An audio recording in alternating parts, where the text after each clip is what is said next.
Nick Freitas is big on YouTube. He's the host of Making the Argument. He's also a current Virginia House delegate. He's a Green Beret combat veteran. He joins us now on the Will Kane Show. What's up, Nick? Hey, doing well, Will. How are you doing? I'm good. I'm glad to have you on the show. I heard that you were giggling a little bit about my co-host throwing his wife under the bus on TV. You know, the funny thing is, Nick, bold move, Cotton. We'll see how it works out. It was a bold move. Now, here's the question. Like, I kind of pride myself, Nick, on being able to seeing what's coming down the road. Like, you know, if I say this, there are some people that will interpret it as this, and then, you know, but I sometimes begin to think that's not a virtue. Like, just say it and let them freak out how they're going to freak out. Don't try to inoculate what you have to say on all the misinterpretations. Now, I don't know if Sean saw that coming down the road, but I like that he just did it, whether or not he saw it and rejected it or not, because the truth is his marriage is strong enough, and she wasn't upset. That was just, it's a relationship built upon, get this, honesty. Yeah. Well, it's interesting. We just did a podcast not long ago with Lauren Colbert, who's she's the host of The Dadvocate. And one of the things she has is women splaining men to women. And we were talking a lot about this. And I was saying, you know, Lauren, you know, you just have this very reasonable approach, the way you look at all of this. And she goes, well, look, Nick, it's really simple. In your relationships, when you're married to someone that you love, you should start off with, let's not assume the worst possible intention they could have had when they said something, right? Let's begin with, they probably didn't mean to offend me or to set me off or to be a horrible human being. Start from there. And then if someone needs to refine their language a little bit or the words that they use, fine. But don't, you know, and again, like you said, I think we should be careful with the words that we use to make sure that we're properly understood. But I could not care less if Twitter gets mad at something I say. Like, in fact, I usually welcome it. But that's the trap. I think I have that same instinct. I want to choose my words in a way to ensure that I am properly understood. But then sometimes you start going, well, how could people misunderstand what I have to say? As though, and look, I can make mistakes. I do make mistakes in my word choice or how I communicate. But I just think there's so much now in the conversational ecosphere that will intentionally misinterpret what you have to say, has no interest in actually understanding what you have to say, and in fact has an interest in spinning negatively what you had to say. And now you're caught in like this unwinnable trap. Oh yeah, no, that's absolutely true. There's this it's this propaganda feel toward it, to where whenever you say something that they think can be manipulated in such a way to harm you, they will harm you. And you have some people that fall into this idea that, oh, well, if I just apologize or clarify it, that's going to make everything better. It's like, no, it's actually going to make it worse with somebody who's not being intellectually honest and who has no interest in the truth. If the purpose was to make you look bad, then you actually apologizing makes you look worse. And they're just going to find a new thing to attack you on. So you never surrender to the mob. Never surrender to the mob. You know, if you've said something that you think should have been clarified, it's perfectly fine to talk to somebody who has good intentions and wants to have a civil discussion to clarify remarks. But the moment you give into the mob, just understand they're coming back with even more firepower. So that's interesting, Nick. And again, so Nick hosts the show Making the Argument, very successful on YouTube. And you talk about masculinity a lot. You know, I don't know where I built my vision of masculinity, Nick, and I know this is kind of shorthand, but I don't know. Somewhere along the line, if I'm being real rudimentary and dumbing it down, it begins to look something like John Wayne. What I mean is, like, it's a little stoic, you know, It's very masculine. It's got a bit of swagger, but it would never be over the top and braggadocious, you know? Mm-hmm. And I do think there's this weird thing, and I think we start with self-reflection. There's this thing on the right where masculinity has become almost cartoonish. It's very braggadocious. What made me think of it is you saying, like, never apologize. Well, I actually think a man does apologize. I think a man does admit when he's wrong. And you didn't say he shouldn't just now. But it's calculating when that is in front of an audience that deserves it because the relationship is built upon that authenticity versus someone just looking for that chink in your armor, looking for that weakness. Well, and that's what's the purpose of the conversation you're having with somebody. Like I had somebody asking me, like, what do you mean when you say masculinity? And I said, well, if I wanted to break it down in its simplest terms, what does it mean to me when somebody looks at me and says, you know, be a man? Well, typically what it means is fulfill your responsibilities regardless of the pain or the discomfort associated with it. That's the basic, most fundamental level of what I hear when somebody says be a man. Okay, well, what does it take to do that? Well, of course, you've got to have intellectual maturity. You've got to have emotional maturity. You've got to have physical capability. You have to have all those things if you're going to be the sort of person that when they find themselves in a difficult situation where doing your job, right, fulfilling your responsibilities, keeping your word has actual real life consequences. The only way you're going to be able to do that is if you have that sort of maturity, that sort of capability along those lines of emotional, intellectual, physical, and I would also argue spiritual and professional. That's how you achieve what I would call genuine masculinity. And look, when we're looking at masculine traits, of course you have a trait. A trait is a trait, right? It can have a positive manifestation or it can have a negative manifestation. And the goal of genuine masculinity is to make sure that all of those traits are being used toward a good and noble purpose. You know, I have a friend that says what you said just now. He says this a lot. I always find when we're touching on this conversation, I find it fascinating. He used the word trait, like you. He said, look, you know, so-and-so, whatever that person may be, has trouble with the truth or whatever, but that's just a trait of theirs. And it's like a combination of traits make up, I guess, a character, right? Your character, whatever it may be. But it's like, it's almost when you think about these traits, like you just said, each trait has a positive and a negative. I don't know. It's not that you become more forgiving, but you become more understanding of other people. Oh, sure. Well, and putting things through the framework of traits.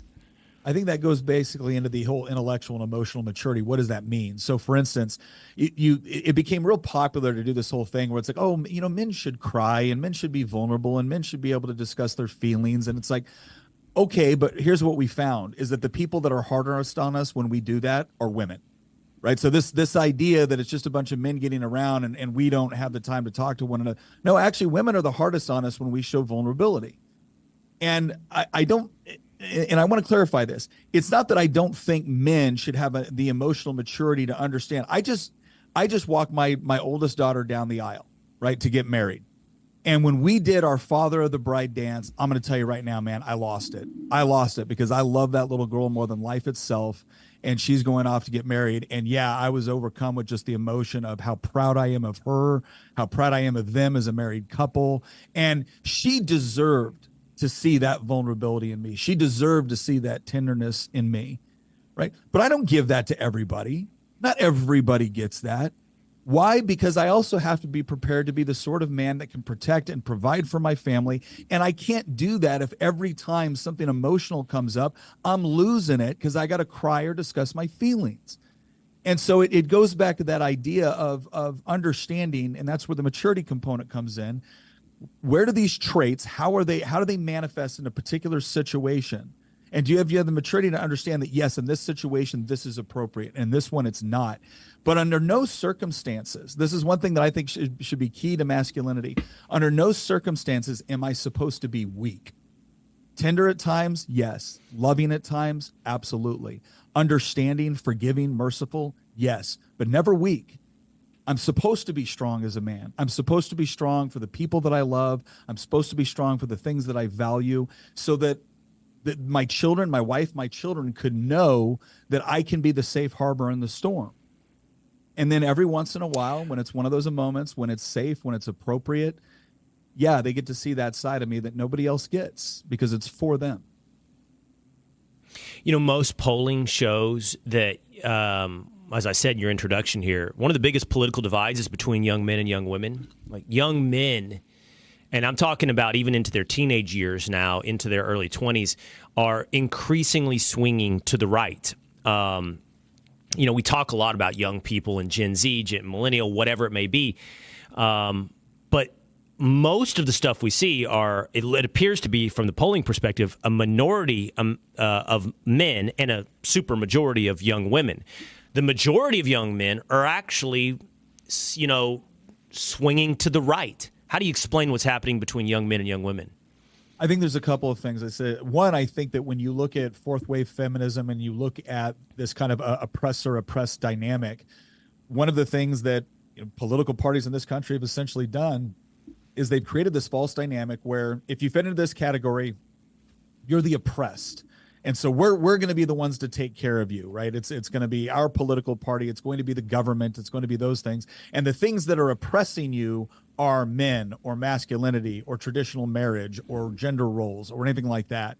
And so it's this whole effort to tear away that and to replace it with kind of a new vision and a new cultural reality. And we could talk at length about critical theory and Antonio Gramsci and all of that.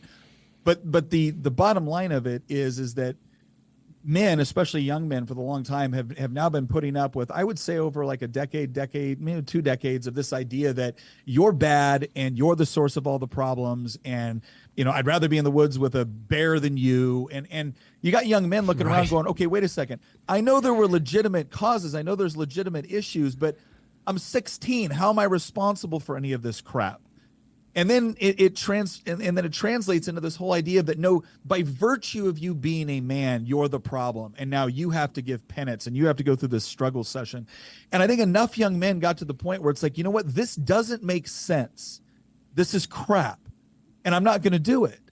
And now the real battle that's going on right now is which direction are young men going to take? Because it's not just about right and left. It's about how do they view what it means to actually be a man? Is it just this idea of, hey, I've got the power because I'm physically stronger, and success to me is how many women can I sleep with and how many, cars can I own and everything else? Or is it going to be that idea of no, that there's a perspective of manhood, there's a position of manhood which says, I have a job and a duty to be honorable and noble and to use the strengths that I have in service to something greater than myself, which usually manifests itself in being a husband and being a father. And the thing that I always tell some of my more feminist colleagues is, look, you're not going to win. You're not going to win the argument because young men don't buy it. And so you get to choose what sort of young men are going to be the men that are going to be, going into those positions of leadership here in the next decade. Do you want them to be men that utilize their gifts, their powers, their strengths to something noble? Or do you want them to be a bunch of unrepentant hedonists that are pretty much tired of your crap? Because that is going to be one of the two directions. And so I think it's critical that men step up and say, no, there is a standard of our conduct. And we do have an obligation. I believe it's biblical, right? But other people just say it's just genuine manhood. Fine. We need to step up and we need to actually show a path where it's like, no, you don't have to put up with this garbage. And you certainly don't have to put up with this narrative. But you do want to be honorable. You do want to be the sort of man from which society can be built and which genuine femininity can flourish. So that vision, that battle you describe is, I think we all understand what you're talking about. I mean, we've all seen the rise of Andrew Tate. And you're describing Andrew Tate. In essence, so how many women can I sleep with? How many fancy cars can I buy? I have a middle school son, and I don't know if this came from Andrew Tate, but we were talking about this last night. Are you doing this ironically? But they're always talking about that's so Sigma. I'm sure you've heard that, Nick, right? Yeah, Sigma. Yeah. Do you know what I'm saying? Yeah, I've heard that. Like the goal is no longer to be alpha, right? An alpha is a leader of men. A Sigma is a lone wolf. So Sigma. I'm like, why is that? That's not good. Like, why do you? Everybody wants to be like, instead of a samurai, they want to be a ninja out on their own, creeping around, doing, slitting throats and doing their own thing. They want to be the assassin, not the Green Beret.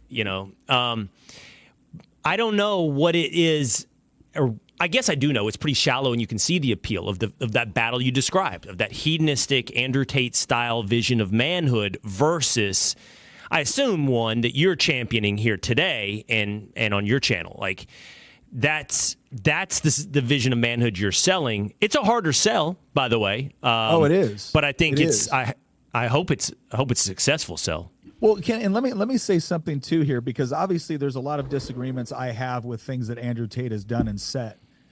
But if you're looking at it from Andrew Tate's perspective, and he's been given two options, you're either going to be the sheep or you're going to be the wolf. He's like, well, damn, I'm going to be the wolf then. But if that's the only options that you're giving me, then I'll be this, because I'm sure as hell not going to be that. And the whole argument is to come forward and say, no, there is another option here. I mean, if you want to use like a pop culture reference, right? And this is one of the reasons why I think Tolkien was just so brilliant, is because there's so much depth to the things that he writes about. But if you look at the whole character of like Aragorn in the Lord of the Rings, right? At one point he's the ranger, right? He's kind of off by himself. He's strong, he's capable, he's powerful, but he's not really living up to his responsibilities and his role. And it isn't until later on and through all that character development that he really kind of finally embraces that, yeah, this is my job. I can't just go off on my own and be kind of the lone badass, right? Like I've got to step up. I have to lead. People depend on me and I need to be there for them. And that's the part that here's the other thing I wish people would understand about this. It's not just about the honor of it. It's also the fulfillment and the meaning and the purpose of it. One of the greatest things God ever gave me as a man was not just, the drive that I think to fulfill my role as part of his creation, but it was marrying my wife, right? Having my kids.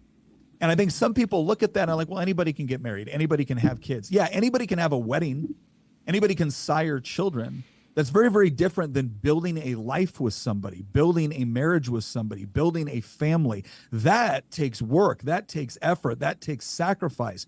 But as I just witnessed, right, again, walking my oldest daughter down the aisle and being so overwhelmed with pride in the woman that she has become, and the work that my wife and I did, that she did, all that together, I'm looking at it going, there's things I can point to in my life. There's things I can point to in my life that anybody on the outside looking in would say from a reasonable level, okay, that was an element of success, right? You were a Green Beret, right? You got your Ranger tab. You were sniper qualified. You went to combat. You're an elected official. You're in the Virginia House of Delegates, right? These are things that you could point to and say, yes, that's an accomplishment. And I think it's one that you could rightly look at it and say is accomplishment. Hear me when I tell you it pales in comparison to that one moment dancing with my daughter and having her look at me and say, Daddy, you did a good job. Oh, man, you want to talk about just wrecking me in an instant. Like there is no amount, knowing what that feels like now, I'm telling you right now, I'd crawl through broken glass to hear it. And that's the part that I want young men to understand is I'm not asking you to give up all of this stuff that kind of looks cool superficially. I'm asking you to look beyond that to something that is far more powerful, far more meaningful, and that you are going to look back on one day and say, gosh, that was worth it. Man, that was worth it. That was beautifully well said, Nick. I'm curious, what do you think is the best pop culture representation of the character you just described? Like we've talked, we recognize, and I want to come back to Andrew Tate in a second in the way that you described. We recognize the popularity of Andrew Tate.